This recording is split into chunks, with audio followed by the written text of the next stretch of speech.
বিভিন্ন কালারের baby sweet তৈরি করতে ভীষণ ঝামেলার মনে হচ্ছে, অথবা মিষ্টিটা ভিতর থেকে শক্ত থেকে যাচ্ছে কিংবা একেবারে ভেঙে গুঁড়ি হয়ে যাচ্ছে। এমন সমস্যা যাদের আছে তাদের জন্য আজকে একেবারে পারফেক্ট দোকানের মতো বেবি সুইট রেসিপি নিয়ে হাজির হলাম। হ্যালো ফ্রেন্ডস, আসসালামু আলাইকুম। This is Sonia from cooking with Sonia. আশা করছি সকলে অনেক বেশি ভালো আছেন। আজকে আমি আপনাদের মাত্র হাফ কাপ গুঁড়া দুধ দিয়ে 3টি ভিন্ন কালারের পারফেক্ট নরম তুলতুলে বেবি সুইট তৈরি করে দেখাবো। আর এটা একেবারে পারফেক্ট হয়েছে, একদম দোকানের মতোই মনে হবে। বিভিন্ন রকমের ডেজার্ট আইটেম, বিশেষ করে জর্দার সাথে এই বেবি সুইট ছাড়া কিন্তু একেবারে ভালো হয় না। আজকে আমি বেবি সুইট তৈরি করার জন্য ফুল ক্রিম মিল্ক নিয়ে নিচ্ছি। গুঁড়া দুধ এখানে হাফ কাপ পরিমাণ আছে। 1 চিমটি দিয়ে দিচ্ছি বেকিং পাউডার। আর এই বেকিং পাউডারটা কোনোভাবে বেশি হওয়া যাবে না, তাহলে মিষ্টিগুলো কিন্তু ফেটে যাবে। ময়দা দিয়ে দিলাম 1 টেবিল চামচ পরিমাণ, আর সুজি দিয়ে দিলাম 1 টেবিল চামচ পরিমাণ। এবার আমি এর মধ্যে 1 চা চামচ ঘি দিয়ে দিচ্ছি। হাফ কাপ গুঁড়া দুধের জন্য যতটুকু যা পরিমাণ আমি দিয়েছি, এর থেকে বেশি বা কম দেওয়ার কোনো প্রয়োজন নেই। একেবারে আমি যেভাবে দেখিয়েছি সেভাবে যদি তৈরি করেন তাহলে আপনাদের মিষ্টিটাও কিন্তু একদম পারফেক্ট হবে। এবার এর মধ্যে লিকুইড মিল্ক নিয়ে নিচ্ছি 4 টেবিল চামচ পরিমাণ। টোটাল আমার এখানে লিকুইড দুধ লেগেছে। আমি প্রথমে অল্প অল্প করে দিয়ে হাত দিয়ে একটু মাখিয়ে নিচ্ছি। আর এই হাফ কাপ গুঁড়া দুধ দিয়ে ভাববেন না যে একেবারে 1-2 কেজি মিষ্টি তৈরি হয়ে যাবে। এটা কিন্তু বেশ অল্প পরিমাণেই মিষ্টি তৈরি হবে। আপনারা যদি বেশি পরিমাণ মিষ্টি তৈরি করতে চান তাহলে সব কিছুর পরিমাপ বাড়িয়ে দিবেন। এবার এই ডোটাকে আমি ভালোভাবে হাত দিয়ে মেখে ঢাকনা দিয়ে ঢেকে রেখে দিব 15 মিনিটের জন্য। এই পর্যায়ে কিন্তু মনে হবে যে একেবারে স্টিকি হয়ে গেছে ডোটা, কোনোভাবে মিষ্টি তৈরি হবে না। আসলে ঠিক না, এভাবেই মাখিয়ে নিতে হবে। এরপরে যখন আপনারা রেস্টে রেখে দিবেন দেখবেন এটা অনেকটা শক্ত হয়ে গেছে। 15 মিনিট পরে আমি এটাকে মিষ্টির শেপ দিয়ে দিচ্ছি, ছোট ছোট লেচি কেটে নিচ্ছি। আর এই বেবি সুইট কিন্তু অনেক ছোট তৈরি করতে হবে, এই জন্যই দেখবেন হাফ কাপ গুঁড়া দুধেও বেশ কয়েকটা মিষ্টি তৈরি হবে। একদম যতটা সম্ভব ছোট করা যায় তত ভালো। আমি গোল গোল আকৃতি করে মিষ্টিগুলোকে তৈরি করে নিচ্ছি। আর হাতে আমি একটু ঘি মেখে নিয়েছিলাম, এতে করে এই মিষ্টির ডোটা হাতে লেগে যাবে না, আর মিষ্টিটা বেশ মসৃণভাবেই তৈরি হবে।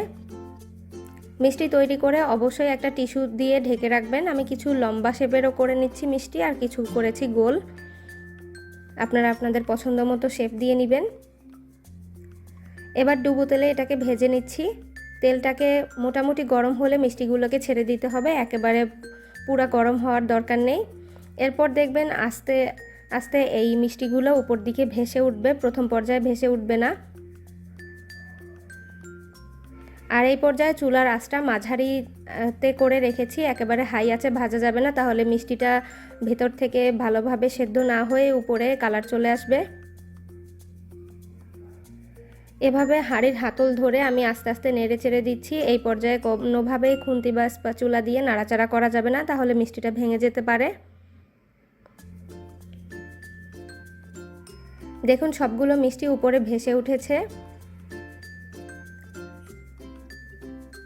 এখন চামচ দিয়ে নাড়াচাড়া করা যাবে। আর এই পর্যায়ে যখন দেখবেন হালকা একটু কালার চলে এসেছে, তখন যে মিষ্টিগুলো সাদা কালার করবেন সেই মিষ্টিগুলো তুলে ফেলবেন। আমি কয়েকটা মিষ্টি তুলে নিলাম সাদা কালারের জন্য।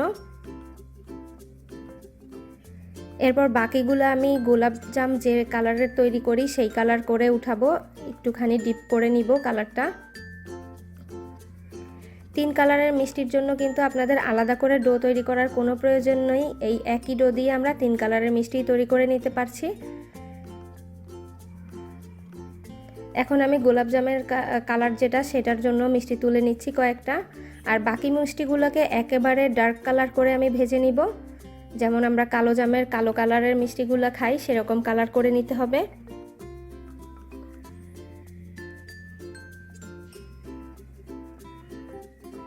এরকম কালার হয়ে গেলে আমি চুলা থেকে এটাকে নামিয়ে নিচ্ছি। আর এই মিষ্টিটাকে ঠান্ডা করতে রাখতে হবে। এবার চিনি শিরা করে নিচ্ছি। এর জন্য আমি এখানে 1.5 কাপ পরিমাণ পানি নিয়ে নিচ্ছি, আর 1 কাপ নিয়ে নিচ্ছি চিনি। এই শিরাটা খুব বেশি গাঢ়ও হবে না, আবার খুব বেশি পাতলাও না। 2টা এলাচ দিয়ে দিলাম।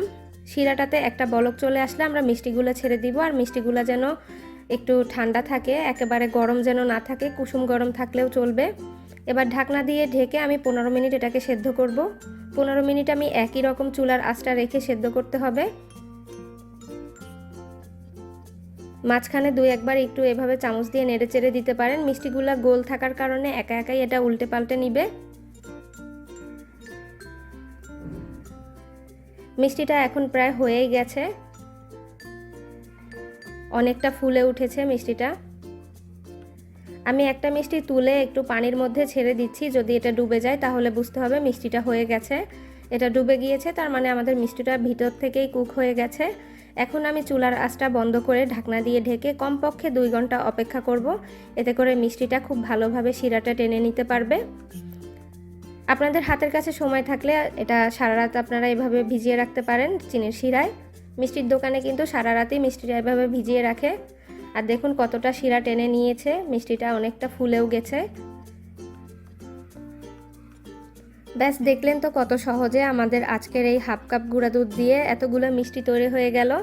জর্দার রেসিপির জন্য অবশ্যই এই বেবি সুইটসটা দরকার হয়, অথবা যে কোনো ডেজার্ট আইটেমেও আপনারা এই বেবি সুইটসটা দিতে পারেন। আর দেখুন এটা ভিতর থেকে কতটা পারফেক্ট হয়েছে, একেবারে নরম তুলতুলে, কোনো রকম শক্ত নেই, আবার কোনোটা ভেঙেও যায়নি। আশা করছি আমার আজকের এই সহজ রেসিপিটা আপনাদের কাছে নিশ্চয়ই ভালো লেগেছে।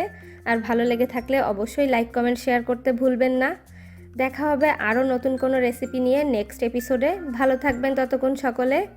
আর যারা আমার রেসিপিটা প্রথম দেখছেন তারা প্লিজ চ্যানেলটিকে সাবস্ক্রাইব করে নেবেন। আমার ফেসবুকে হয়ে থাকলে ফেসবুক পেজটা ফলো করে আমার সাথেই থাকবেন। ভালো থাকবেন সকলে। আসসালামু আলাইকুম।